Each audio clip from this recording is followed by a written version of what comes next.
Hey everybody, how's it going? Welcome back to another video. The footage that you're seeing right now is of a race that we took our Talaria Sting to last week in Atalissa, Illinois. But I actually don't want to talk about the footage in this video. In this video, I wanted to talk about KO Technologies and how they're kind of taking over the electric dirt bike world as far as the Talaria and the Sur-Ron are concerned, which are arguably the two most popular electric dirt bikes on the market at the moment. So if you guys own a Talaria, a Sur-Ron, or a Segway, this video is going to be for you because KO is putting out a lot of new upgrades for these bikes that are really game changing. And I don't think that people actually realize how significant these upgrades are pushing out, especially at the price that they're being pushed out at.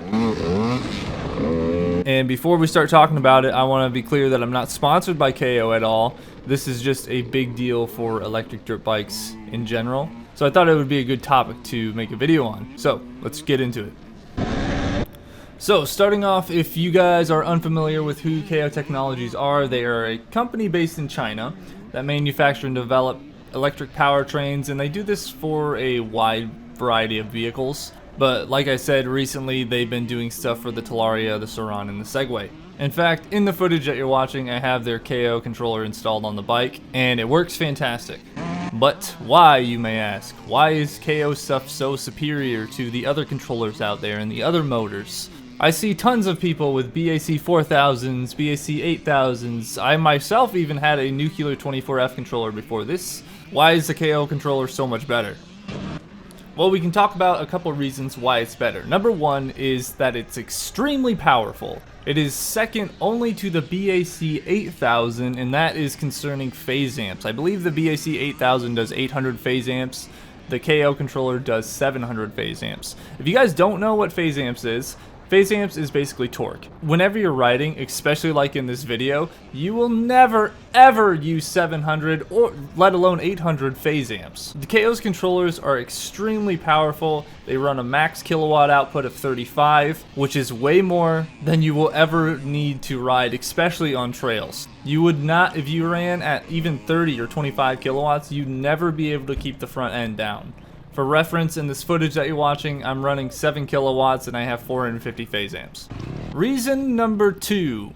Apart from being basically just as strong as its competitors, the BAC and Nuclear, the KO controller is a lot cheaper. KO controller is under $1,000. When I bought my Nuclear 24F controller, which didn't even come with all the connections that I needed for my Sur-Ron, I paid almost 1,400 bucks for it. And if you wanted to buy a BAC8000 brand new with all the displays and all the connectors, it costs in between 1,200 and 1,500 depending on who you buy it from. But the KO controllers come just under $1,000.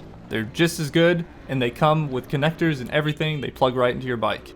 Which brings us to number three, why they're better than all the other controllers, is that if you've never installed a controller on your bike, it's a big deal if the controller is actually made for the bike. If it's truly plug in and play. The Nuclear 24F, the BAC8000, the BAC4000, they are just controllers that are tuned for the bike. They are not made to put on and operate on the bike. So when I bought my Nuclear 24F controller, it did not come with a mount, and like I said, it did not come with connections because those controllers are just electric controllers that you're supposed to put on electric vehicles. It's not necessarily made for the electric dirt bike. The Nuclear 24F isn't shock absorbent, it is not waterproof, and it's basically the same thing with the BAC controllers because they are not made for these bikes. You often have to put a crazy mount on them just to put them on your bike. A lot of the kits come with big wire extenders and you need a new display. And if you've never done all that, it's a big pain in the butt. Just having a controller that's made specifically for the bike mounts right to the stock brackets and you plug it in, you have all your connectors, you have your light, your horn, your display. You don't have to change anything except the controller, and all that really matters when you're spending this kind of money on your bike and you want more power. It does matter if the controller that you're getting is actually made to go on the bike, it's made to go through water, it's made to deal with heat, it's made to deal with bumps and shocks. So that's a big deal, again, when you're considering getting one of these controllers, and that's another reason that I think that KO did a fantastic job with this controller. The fourth reason that I want to go into why the controller and their products are better have to do with KO as a company as a whole. They have fantastic customer service, and I feel like some people are going to overlook this, or they do overlook it when they buy a controller. It's very important, especially if you're installing and upgrading the firmware on any controller. if you have the proper help in support. Because if you don't have the knowledge or the know-how to set up a new controller on your bike, you could wreck your new controller as you're trying to set it up. And KO, in my experience anyway, has been absolutely fantastic at communicating, and other people have said this too. When I pre-ordered my Talaria controller, they gave me weekly updates on the production and when it would be shipped. I did not have to wait months to receive it, even though it was overseas. They 2-day, I don't even know how this is possible, 2-day DHL Express shipped it to me from China to the US, which was crazy. So they shipped it and I got it in 2 days.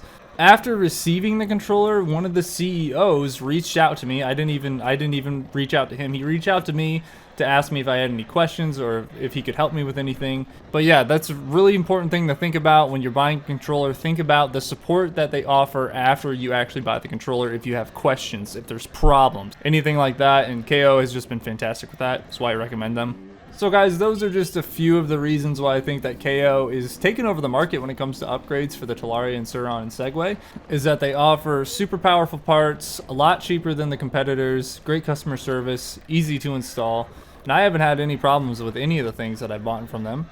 So if you guys are looking in the market, I definitely recommend them. And they also have a lot of really cool stuff that are on the way. There's a KO test group that I'm a part of, and KO kind of showcases things that are coming up on the line that they're going to be selling. And they look freaking sick. They're working on a 72-volt battery, which I haven't really seen too much of, an extended reinforced rear swing arm for the Sur-Ron. Of course, they have the Talaria motor and gearbox coming out. They already make Sur-Ron and Segway motors and controllers. But one of the things I'm most excited about is that they're releasing what they call a nano controller. And if they would have released this earlier in the year, I would have bought this over the controller that I have. This nano controller is actually a budget controller, and I think a lot more people will be drawn to this nano controller. It does 60 to 72 volts. The phase amps are 450, max current amps is 210, and it's a 17 kilowatt controller. Now, just to be clear, this controller is not as strong as the one that I have on the bike right now. But like I said earlier in the video, you're not going to be running this bike through the woods at 25 or 30 kilowatts. There's no way you could do it. Most people are going to want this nano controller. It has a max power of 17,000 watts. Sometimes I run it at 10 if I'm feeling crazy, but 17 is still absolutely insane. And the fact that it's a budget controller, a lot more people are going to opt for this thing. It's $649, and that's just one of the things that they have lined up. So be sure to check that out. I'll put that controller down in the description. If you're thinking about trail riding and you don't want to spend almost $1,000 on a controller, which is still really cheap for a controller, this looks awesome.